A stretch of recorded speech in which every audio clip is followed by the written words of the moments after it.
let's talk about obstacles and how to use them in a course. Just 2 seconds, I need a dog. Here we go. Let's start with our tunnel. Now, this is a 3D printed one, and I apologise, it has a base on it, but whatever. Now, what we're looking for is situation of the tunnel so that the dog can have a nice smooth path and keep going. So we're looking for a dog that can approach it straight on and come out of it for a couple of yards, meters, straight on. Because remember, by the time you've told them turn left or right, could be too late.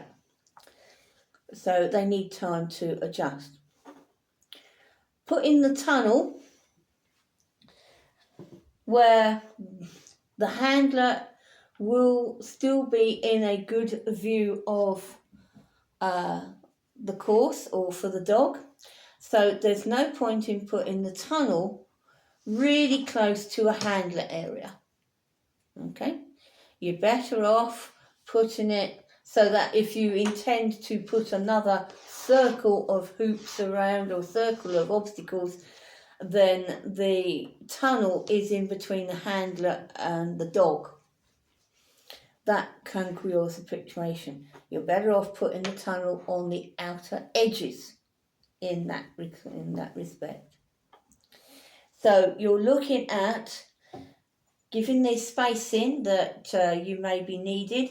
So the minimum requirement for our courses is 4 meters, but that goes up to more for the H class grades, because some of them will be quite quick, fast dogs.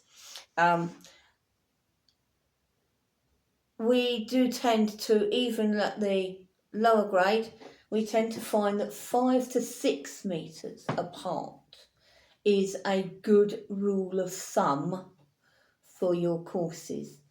You don't need to be exactly between every obstacle, but if you look at doing 5.9, 6, 6.1, 6.2 meters between some of the things, then depending on whether the dog will need a little bit of space to make a turn or a curve or keep going, then that's what you're looking at. But it'll also be so that the dog can have a nice smooth path and will be able to cover the distances between all the obstacles in an even and consistent manner.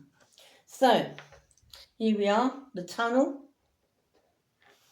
The dog will need to be able to approach it straight on and keep going straight out. Fair enough, isn't it?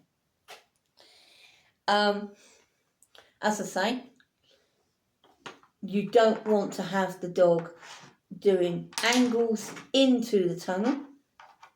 So, for example, let's see. You don't want a dog going into a tunnel like this. Can you see? I'll move it back a bit. Can you see? That angle doesn't leave an awful lot of room for the dog to line itself up. It's being naughty. Line itself up and go straight through. It'll be coming at it to the side.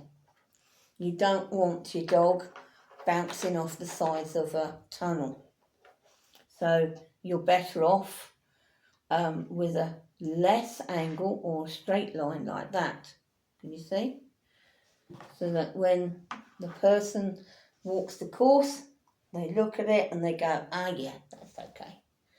So people when they walk the courses, they'll be looking for the lines for the dog.